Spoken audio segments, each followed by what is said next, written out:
बैरॉक station तक पहुंचे, उनका वापस आना कभी किसी ने नहीं देखा। कहते हैं उस जगह का राज इतना गहरा है कि जो उसे समझने की कोशिश करता है वो हमेशा के लिए उस समय चक्र में खो जाता है। ईशान और नैना को यह राज जानने की बहुत बेचैनी थी, लेकिन उन्हें पता नहीं था कि यह सफर उन्हें किस अंजाम तक ले जाएगा। डर की इस नई दुनिया में आपका स्वागत है। नमस्कार दोस्तों, आप सुन रहे हैं the horror show by Karnik. Shimla की सर्द हवाएं और घने जंगल ईशान और नैना के लिए एक और असाइनमेंट लेकर आए थे। दोनों एक्सपीरियंस जर्नलिस्ट थे, लेकिन इस बार उनका असाइनमेंट थोड़ा अलग था। बैरॉक स्टेशन का नाम सुनते ही लोग कांप जाते थे और वहां की भयानक कहानियों ने ईशान और नैना की क्यूरोसिटी को जगाया था। यह सफर कोई आम सफर नहीं होने वाला था, क्योंकि इस बार उनका टारगेट था बैरॉक स्टेशन के पीछे छुपे हुए वो राज जो कभी किसी को वापस नहीं लौटने देते थे। नैना काफी एक्साइटेड थी, लेकिन उसके दिल के किसी कोने में एक अजीब सी बेचैनी थी। क्या सच में ऐसा कुछ था जो लोग कहते थे? रात का अंधेरा शिमला स्टेशन पर छाया हुआ था जब ईशान और नैना ने अपनी जर्नी की शुरुआत की। शिमला का स्टेशन आम हसल बसल से बिल्कुल अलग था, जैसे वहां जिंदगी रुक सी गई थी। हर तरफ एक अजीब सन्नाटा था और हवा में एक खौफनाक गुनगुनाहट थी। नैना ने अपने कंधे पर किसी का हाथ महसूस किया, लेकिन जब उसने पीछे पलट के देखा तो कोई नहीं था। ईशान ने महसूस किया कि कुछ ठीक नहीं है, लेकिन दोनों ने अपने दिल की बात को छुपाने की कोशिश की और प्लेटफॉर्म पे खड़े एक अजीब से पैसेंजर से ट्रेन के बारे में पूछा। उस आदमी का जवाब सुनते ही नैना का दिल तेजी से धड़कने लगा। उसने बोला, जितना जल्दी हो सके यहां से चले जाओ। यहां पे ऐसा कुछ है जो तुम्हें अपनी दुनिया में खींच लेगा। कुछ ही देर में ट्रेन आ गई और उनकी जर्नी स्टार्ट हुई। इस रिसर्च के साथ साथ वो दोनों एक हॉरर बुक भी लिख रहे थे। ईशान ने सोचा कि बुक के कुछ पेजेस और लिख लेते हैं, लेकिन नैना के मन में अब भी एक अजीब सी बेचैनी थी। जब ट्रेन बैरॉक स्टेशन पहुंची, वहां का माहौल और भी ज्यादा डरावना था। स्टेशन पुराना और टूटा फूटा था और वहां सिर्फ एक ही इंसान था, एक राइटर जिसका नाम भागीरथ था। भागीरथ ने ईशान और नैना को अपने पास बुलाया और कहा, तुम दोनों ने गलती कर दी यहां आकर। ये सफर तुम्हारे लिए आखिरी सफर हो सकता है। अगर जिंदा बच जाओ तो तुम्हारे उस खूसट बॉस को बोलना बैरॉक में भागीरथ मिला था। इतना बोल वो वहां से चला गया। ईशान ने उसकी बात को मजाक समझा और इग्नोर कर दिया। करीब 4 दिन बाद वो अपनी रिसर्च पूरी कर वापस शिमला के लिए निकल गए। उन्होंने महसूस किया कि ट्रेन अभी तो स्टेशन से निकली थी, लेकिन फिर वापस यहां कैसे आ गई? क्योंकि बैरॉक से शिमला आते वक्त उनको एक अजीब सा डर लगना शुरू हो गया था। तभी नैना ने ईशान से कहा कि मुझे लगता है यहां कुछ गलत है। ईशान ने उसे समझाने की कोशिश की कि तभी नैना की नजर अपनी बगल वाली खिड़की पर पड़ी और उसने जो देखा उसके पैरों तले जमीन खिसक गई थी। उस विंडो में उनको अपना रिफ्लेक्शन नजर नहीं आ रहा था। चलती ट्रेन में अचानक भागीरथ उनके पास आ जाता है और बोलता है, डरो मत, खिड़कियां पुरानी हो गई हैं, घबराओ मत और यहां बैठो, मैं तुम्हें एक कहानी सुनाता हूं। भागीरथ ने उन्हें एक किस्सा सुनाया। बैरॉक स्टेशन पे एक बार एक इंजीनियर था जिसे लोगों ने चलती ट्रेन से धक्का दे दिया। तब से उसकी आत्मा यहाँ वहां भटकती रहती है और जो भी यहाँ आता है उसका सफर कभी खत्म नहीं होता। ईशान और नैना ने समझने की कोशिश की कि ये सब क्या हो रहा है, लेकिन उन्होंने देखा कि ट्रेन के बाहर एक लूप चल रहा है और अंदर सब कुछ रुका हुआ है। ट्रेन के सभी दरवाजे जाम हो चुके थे और ट्रेन में एक अजीब सी दहशत थी। भागीरथ ने उन्हें आगे बताया, मेरी कहानी पूरी होने से पहले ही मैं इस सफर में फंस गया था। अब तुम दोनों मेरे साथ हो। ये एक चक्रव्यूह है जो तुम्हें यहाँ से कभी जाने नहीं देगा। बैरॉग और शिमला के बीच एक समय का चक्र है जो कभी रुकता नहीं। हर 50 साल बाद ये सफर दोबारा शुरू होता है। उसकी कहानी सुनने के बाद दोनों के पसीने छूट गए थे। नैना ने घबराते हुए भागीरथ से उसकी नोटबुक मांगी और देखा कि उसकी पूरी नोटबुक में हर पन्ने पर सिर्फ इतनी ही कहानी लिखी हुई थी। मन में सोचते हुए नैना ने नजर उठा के देखा तो वहां भागीरथ नहीं था। ट्रेन के दरवाजे खुल गए थे। ईशान और नैना ने देखा कि वो फिर से बैरॉक स्टेशन पे ही हैं। नैना ने नोटबुक वहीं फेंकी और दोनों ट्रेन से उतर गए। ईशान स्टेशन मास्टर के पास जाके पूछता है, ये ट्रेन यहाँ कब से खड़ी है? ईशान की बात सुन के स्टेशन मास्टर उसे बड़ी अजीब नजरों से देखता है और पूछता है, कौन सी ट्रेन जनाब?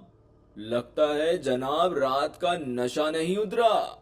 ईशान अपनी उंगली से ट्रेन की ओर इशारा करता है और वो देख स्टेशन मास्टर के होश उड़ जाते हैं और वो फिर उन्हें बताता है, 20 साल से ये ट्रेन यहीं खड़ी है।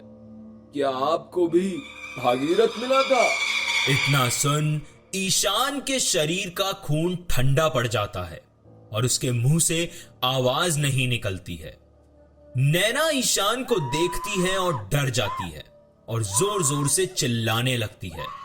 उसको ईशान के चेहरे पर भागीरथ का चेहरा नजर आ रहा था। स्टेशन मास्टर ने दोनों को पानी पिलाया और बताया, आप दोनों जितना जल्दी हो सके यहाँ से चले जाइए। वो प्रेत आत्मा अब आपका पीछा नहीं छोड़ेगी।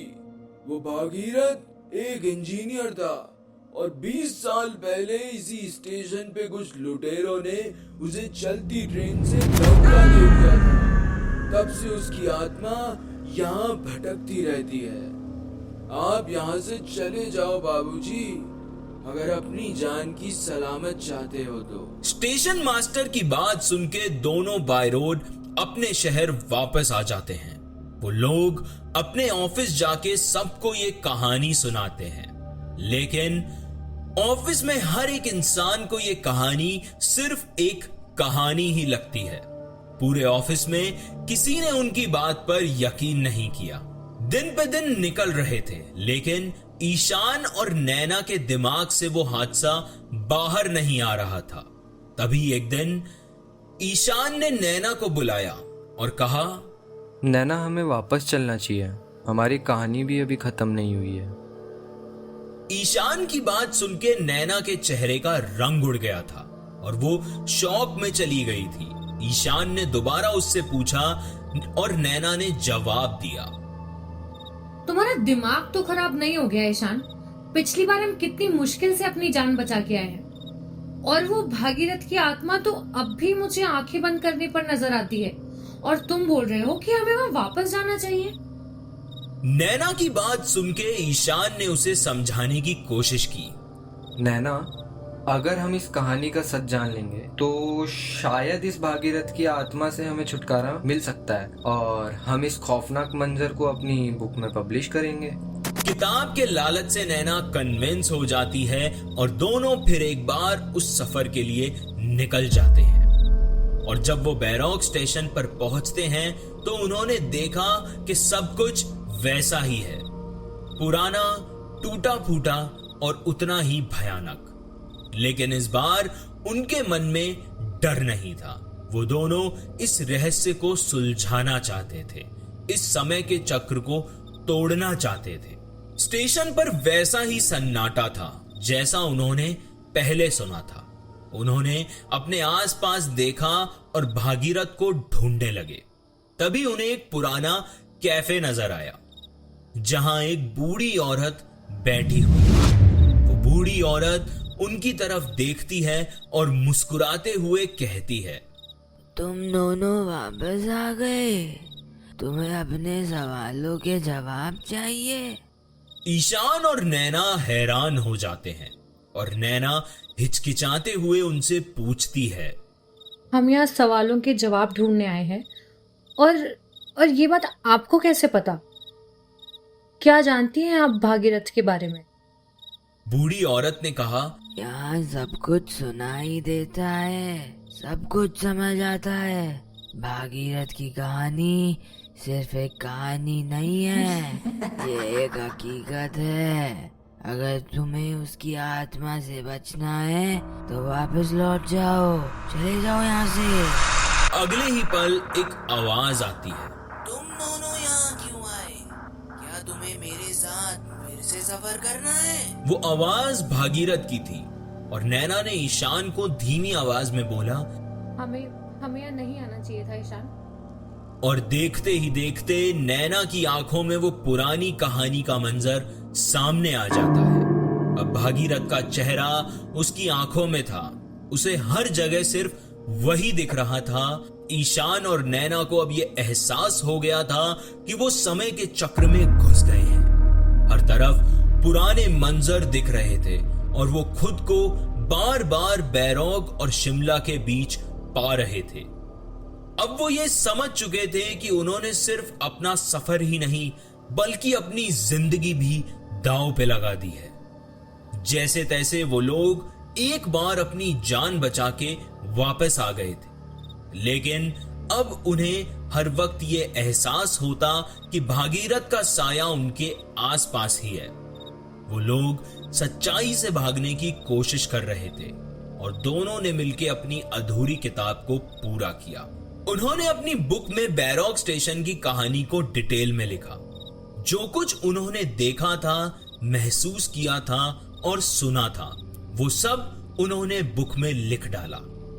और उन्होंने सोचा कि भागीरथ की कहानी को एक प्लॉट बनाते हैं ताकि लोग उसकी कहानी सुने और वहां जाना बंद कर दें, ताकि जो हमारे साथ हुआ वो किसी और के साथ ना हो। जब उनकी किताब पब्लिश हुई तब उन्होंने सोचा कि इस कहानी को ज्यादा से ज्यादा लोगों तक पहुंचाना चाहिए। मीडिया ने इस कहानी पे शोर मचा दिया। ईशान और नैना को एक इंटरव्यू के लिए बुलाया गया। ऐसा पहली बार होने जा रहा था कि टीवी पर कोई प्रेत आत्माओं का किस्सा सुनाने वाला था। उनके साथ जो वहां हुआ था वो वाकई में बहुत डरावना था और किसी को उनकी कहानी पे यकीन नहीं हुआ था और लोग उनका मजाक बनाने लग गए थे। कुछ लोग तो उन्हें बैरोग के सन की जर्नलिस्ट कह रहे थे और उनका मानना था कि ये कहानी एक झूठ है। एक रात जब वो दोनों अपने ऑफिस में काम कर रहे थे, नैना जोर से चिल्लाई। ईशान उसके पास गया और उसने पूछा कि क्या हुआ। नैना ने बस अपनी आंखों से टेबल की ओर इशारा किया। टेबल पे भागीरथ की नोटबुक रखी थी। वो नोटबुक देख ईशान हक्का बक्का रह जाता है और उसे अपनी आंखों पे यकीन नहीं होता है। वो दोनों एक गहरी डरावनी सोच में चले जाते हैं कि नोटबुक को ओपन करें या नहीं। नैना हिम्मत करके किताब खोलती है और वो देखती है कि इस बार उस किताब में एक नई कहानी लिखी है, अगला सफर, ईशान और नैना की मौत का। इतना पढ़ उन दोनों की रूह कांप उठती है। दोनों के चेहरे पीले पड़ जाते हैं और माथे से पसीने की बूंद उस किताब के पन्ने पर गिरती है और उस बूंद के गिरते ही वो पन्ना खून सा लाल हो जाता है। नैना पन्ना पलटती है और पढ़ती है, बैरोग से शिमला का सफर तुम्हें फिर से करना होगा। अब उनके पास वहां जाने के अलावा और कोई रास्ता नहीं बचा था। उन्होंने अपने सफर की तैयारी की और बैरोग की तरफ एक बार फिर निकल गए। जब वो बैरोग स्टेशन पहुंचे, सब कुछ वैसा ही था, लेकिन उनका दिमाग अब कुछ और सोच रहा था। उन्होंने देखा कि स्टेशन पर लोग बैठकर उन्हें देख रहे थे, जैसे उन्हें पहले से ही जानते हों। सोचने वाली बात यह थी कि उस सुनसान स्टेशन पर अचानक लोग कहां से आ गए। फिर उन्हें वही बूढ़ी औरत मिलती है। उसने उन्हें देखा और कहा, आ गए तुम दोनों अपनी मौत का तमाशा देखने। तुम दोनों अब समय के चक्र को समझने आए हो, लेकिन अब बहुत देर हो चुकी है। उन्होंने बूढ़ी औरत से सुना कि बैरोक स्टेशन की कहानी सिर्फ भागीरथ तक सीमित नहीं थी। इस स्टेशन के कुछ और भी राज थे और ये सिर्फ एक हिस्सा था जो अब तक चला आ रहा था। बूढ़ी औरत ने कहा, यहाँ पे भागीरथ के साथ साथ और भी आत्माएं हैं। जो लोग यहाँ आते हैं उनके लिए ये सफर कभी खत्म नहीं होता। क्या तुम्हें पता है, भागीरथ मेरा ही पति था। मैंने इसी स्टेशन पे उसका इंतजार करते करते अपनी जान दे दी। और अब मैं तुम्हारी जान लेके मेरे पति को समय के चक्र से आजाद कर दूंगी। जितनी दूर भाग सकते हो भाग जाओ। अब तुम्हें मुझसे कोई नहीं बचा सकता। ईशान और नैना पागलों की तरह स्टेशन पे भागने लगते हैं और भागते भागते उन्हें स्टेशन के बाहर एक पुराना घर दिखाई देता है, जहां से कुछ अजीब आवाजें आ रही थी। एक छोटा बच्चा रो रहा था। वो घर की खिड़की से अंदर झांकने की कोशिश करते हैं, लेकिन घर के अंदर इतना अंधेरा था कि उन्हें कुछ दिखाई नहीं दे रहा था। नैना का दिल तेजी से धड़कने लगा था। पहले भागीरथ, फिर वो बूढ़ी आत्मा और अब ये बच्चा। आखिर ये सब क्या हो रहा था?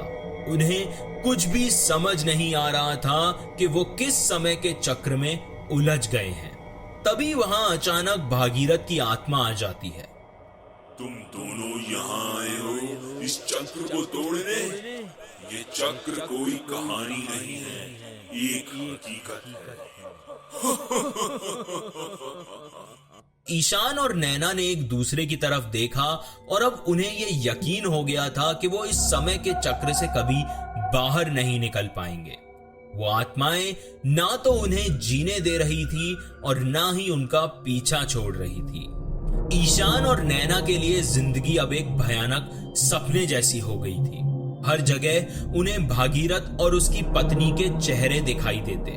नैना को पुलिस वाले और वॉचमैन में भागीरथ की शक्ल नजर आती और ईशान हर एक औरत में भागीरथ की पत्नी का डरावना चेहरा देखता। ये पागलपन उन दोनों के शरीर में अंदर तक समा चुका था। शहर आने के बाद ईशान और नैना अपने दोस्तों से दूर जाने लगे थे। उनके चेहरे पे हमेशा एक डर का साया रहने लगा था, जैसे कि कोई उन्हें पल पल देख रहा हो।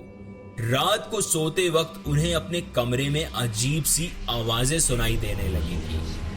दीवारें जैसे सांस लेने लगी हो, परछाई खुद ब खुद चलने लगी हो। नैना के प्रेत आत्माओं से भरे वो सपने अब जिंदा होने लगे थे।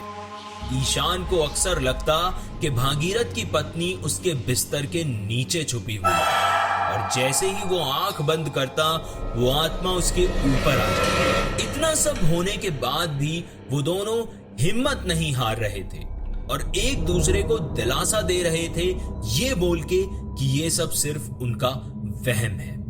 पर असल में जो होने वाला था वो इन सपनों से भी ज्यादा खौफनाक था। एक रात नैना घर के अंदर अकेली थी। ईशान काम के सिलसिले में एक दिन के लिए शहर से बाहर गया हुआ था। नैना ने अपने घर का हर एक कोना बंद कर दिया था, पर फिर भी उसे एक आवाज सुनाई दे रही थी। फिर से उसके दिमाग में भागीरथ का चेहरा आने लगा था। अचानक उसके कमरे का दरवाजा खुल गया। वो बेड पर थी और डर के मारे सांस भी नहीं ले पा रही थी। वो धीरे से उठकर देखने गई कि दरवाजा कैसे खुल गया।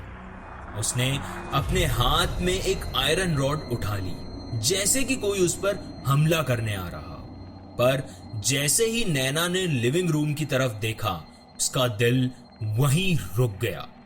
वहां भागीरथ की पत्नी बिल्कुल जिंदा घुटने के बल चल रही थी, अपने हाथों से जमीन को रगड़ती हुई। उसका चेहरा खून से भरा हुआ था। नैना ने चीखने की कोशिश की, लेकिन उसके गले से कोई आवाज निकली ही नहीं। वो आत्मा धीरे धीरे उसकी तरफ बढ़ने लगी थी। नैना पीछे हटने लगी थी, लेकिन जमीन उसके पैरों के नीचे से खिसकती जा रही थी।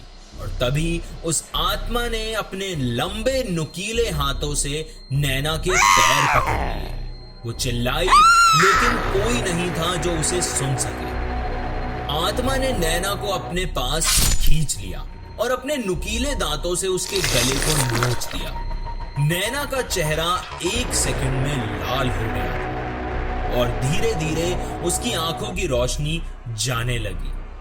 नैना वहीं जमीन पर खत्म हो चुकी थी। मरने के बाद भी उसकी आंखों की पुतली में वो डर नजर आ रहा था।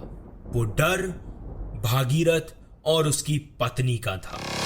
उसी रात ईशान अपने होटल के कमरे में था।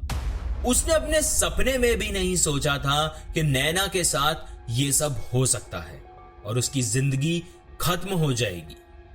उसने सोने से पहले नैना को कई बार कॉल किया, लेकिन कोई जवाब नहीं आया।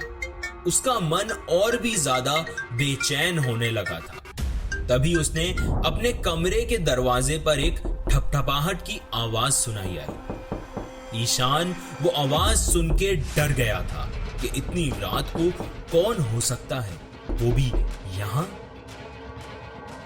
जैसे ही ईशान ने दरवाजा खोला, उसके सामने वो बूढ़ी औरत की आत्मा बिल्कुल वैसे ही जमीन पे घुटनों के बल बैठी हुई थी। उसका पुराना घिसा हुआ चोला, गले में झूलती हुई माला और आंखों में खून भरा हुआ था।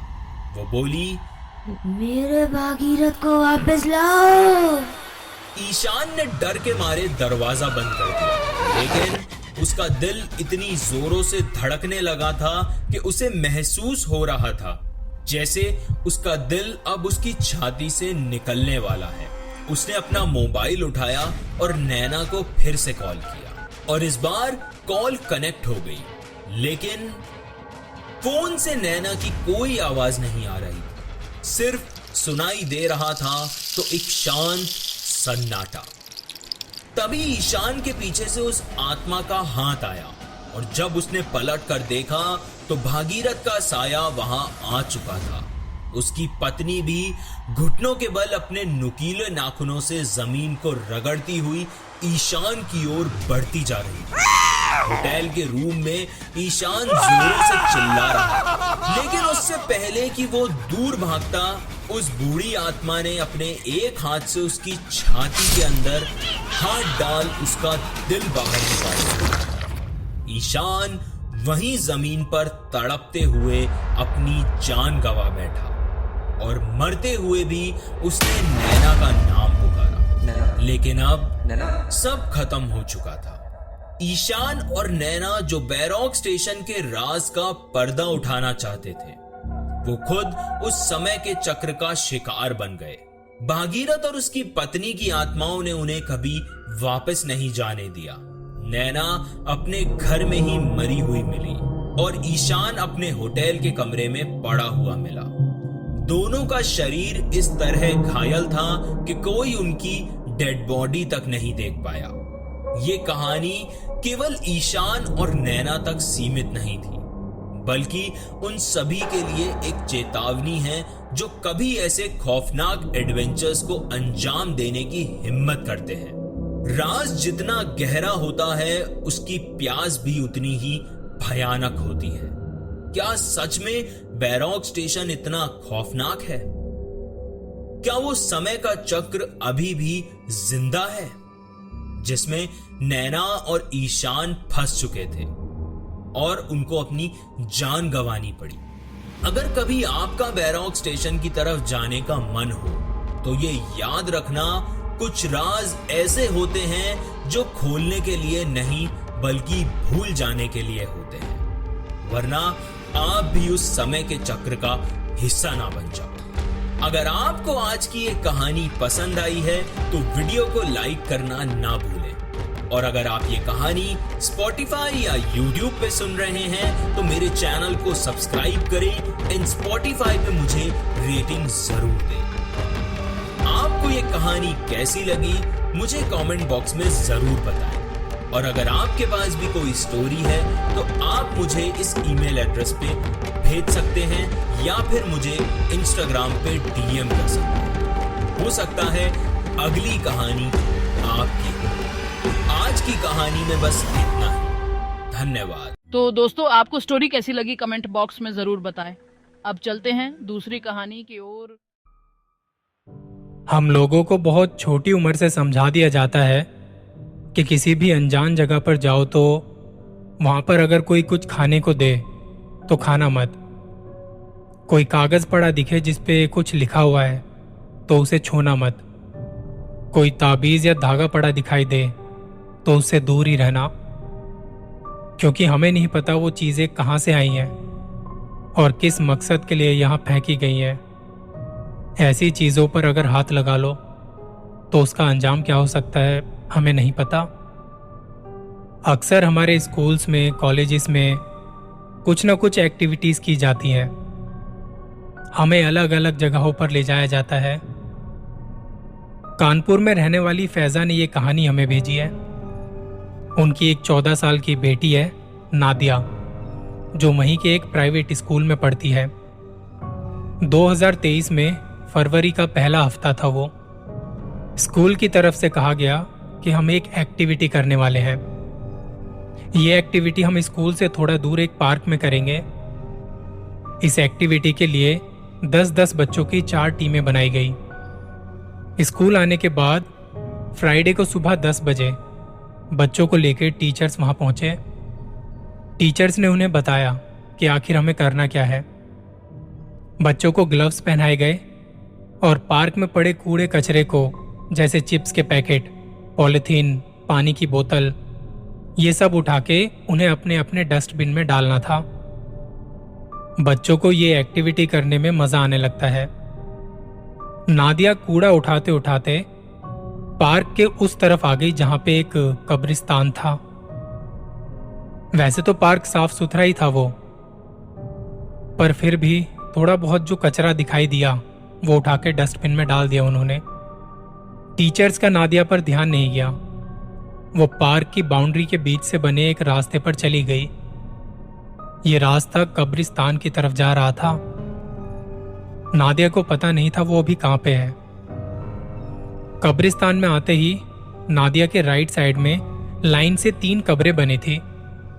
वहां 2 बड़े बड़े पेड़ थे और उन पेड़ों के नीचे कुछ लाल काले धागे पड़े थे, पॉलिथीन थी और कुछ बाल पड़े थे। नादिया को वो सब कूड़ा कचरा ही लगा और उसने उठा लिया।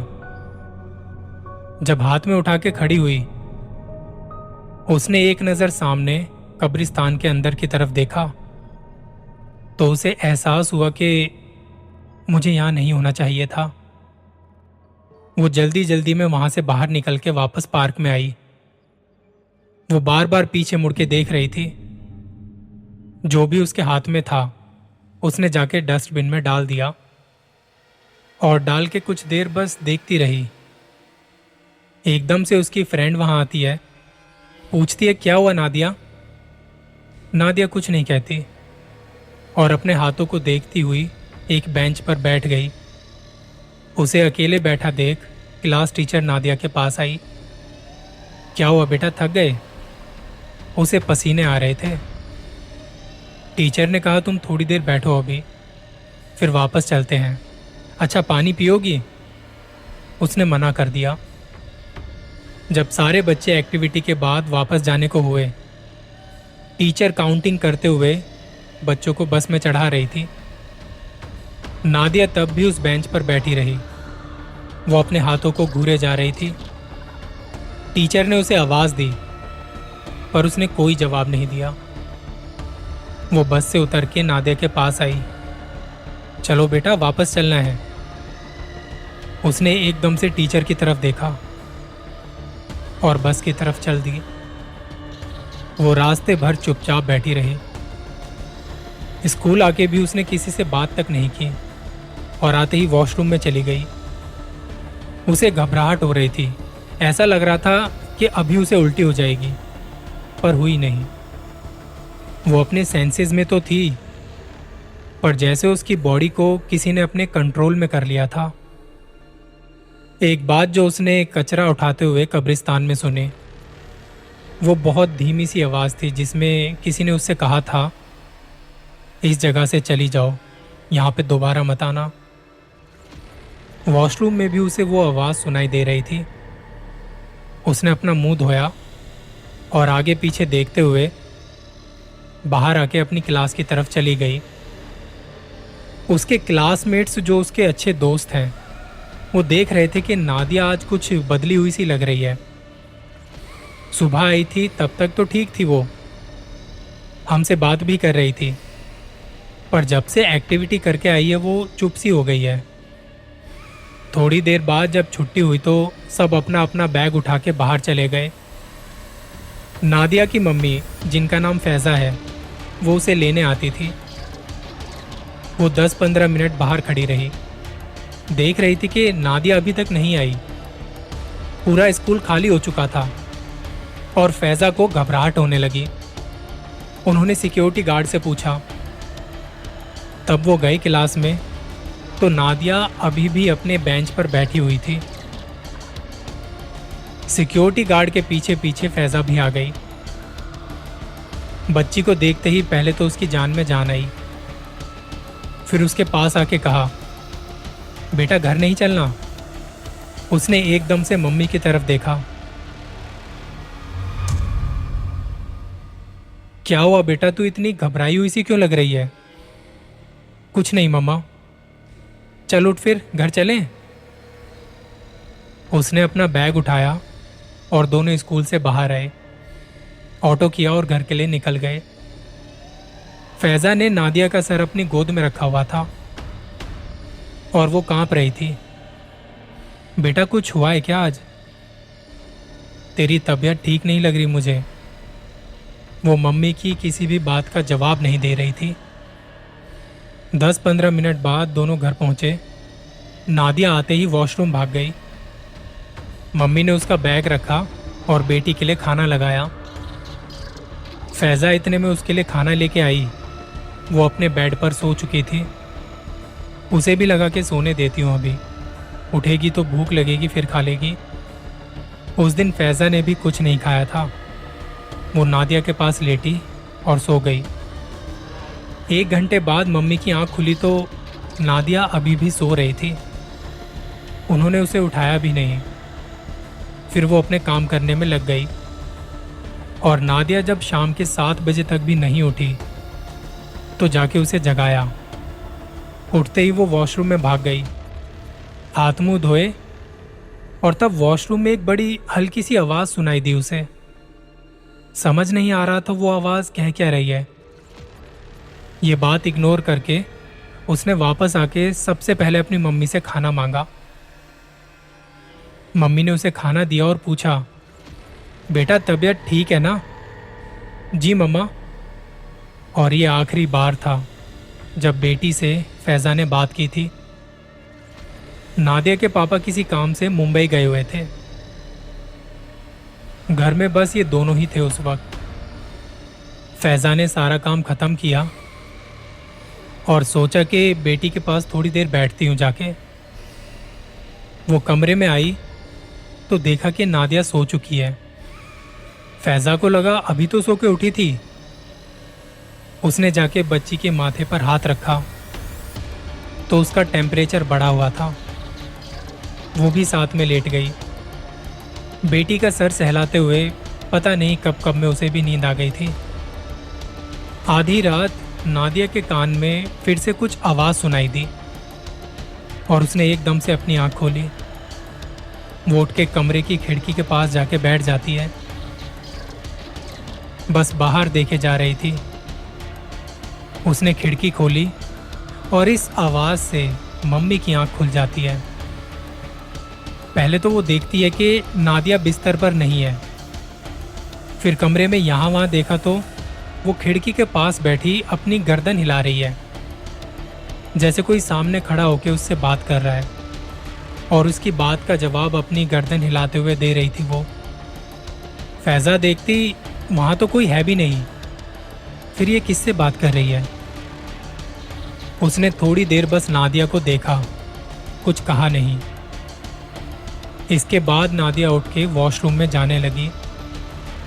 वॉशरूम जाके उसने दरवाज़ा बंद कर लिया। 10-15 मिनट बाद भी जब दरवाज़ा नहीं खुलता तो फैज़ा जाके दरवाजे पर नॉक करती है, पर अंदर से कोई जवाब नहीं आता। वो फिर से नॉक करके आवाज़ देती है, नादिया बेटी दरवाज़ा खोलो, तुम ठीक हो ना? क्या कर रही हो इतनी देर से अंदर? अब तक इतना देखने के बाद फैज़ा को डर तो लग रहा था। थोड़ी देर बाद दरवाज़ा धीरे से खुलता है और बाहर खड़ी वो देखती है कि नादिया सामने एक कोने में बैठी दरवाजे की तरफ देखती हुई हंस रही थी, और जिस तरीके से वो हंस रही थी वो हंसी नादिया की तो बिल्कुल नहीं थी। वो हंसते हंसते बाथरूम की फर्श से कुछ इंच ऊपर हवा में उठ गई। ये देखते ही फैज़ा डर के मारे कांपने लगी। वो घर में बिल्कुल अकेली है और ये मेरी बच्ची के साथ क्या हो रहा है? नादिया के पैर और उसका पूरा शरीर हवा में झूल रहा था। अब इससे पहले फैज़ा कुछ सोच पाती, समझ पाती, नादिया ने अपनी आंखें बंद की और वो एकदम से नीचे गिरी। नीचे गिरते ही उसकी गर्दन एक बाल्टी में गई जिसमें पानी भरा था। फैज़ा ने जल्दी से बच्ची को उठाया और बिस्तर पर लेके आई। रात के तकरीबन 2 बजने को थे। उसने अपने पति को फ़ोन किया। 2-3 बार पूरी रिंग जाने के बाद भी कॉल उठा नहीं। फैज़ा को समझ नहीं आ रहा था कि किससे मदद मांगूं इस टाइम में। अब वो समझ चुकी थी कि नादिया के साथ कुछ ऐसी चीज़ हुई है जो बिल्कुल भी नॉर्मल तो नहीं है। नादिया आंख बंद किए लेटे लेटे हंस रही थी। फैज़ा यहाँ से उसे जगाने की कोशिश करती है। जब वो बिस्तर पर लेटी थी तो ऐसा लग रहा था कोई नादिया को ऊपर उठा रहा है। उसकी गर्दन बीच में से मुड़ी हुई थी, जैसे कोई लेटा होता है और आप उसे उठाओ तो उसकी गर्दन लटक जाती है। यही नादिया के साथ हो रहा था। फैज़ा अपनी बेटी को ऐसी हालत में छोड़ के कहीं जा भी नहीं सकती थी। वो रोते रोते कहती है, तुम जो भी हो, मेरी बच्ची ने तुम्हारा क्या बिगाड़ा है? इसे छोड़ दो, मेरी बच्ची को कुछ मत करो तुम। कुछ ही देर में उसके पति का कॉल आता है। फैज़ा, तुमने कॉल किया था इस टाइम पर, क्या हुआ, सब ठीक है ना? फैज़ा बताती है कि नादिया के साथ ऐसा ऐसा कुछ हो रहा है। उसने वीडियो कॉल किया तो वो लेटी लेटी हंस रही थी। उसकी गर्दन पर कोई निशान बन गया था। फैज़ा ने अब तक जो भी देखा था वो सब अपने पति को बताया। पति ने कहा, मैं तुम्हें कुछ बताता हूँ, तुम इसके ऊपर वो पढ़ो, नहीं तो अपने फ़ोन में चला दो और डरो बिल्कुल मत। फैज़ा ने यही किया। पति ने जो कहा था वो फ़ोन में चला दिया। फैज़ा सारी रात नादिया के पास बैठी रही।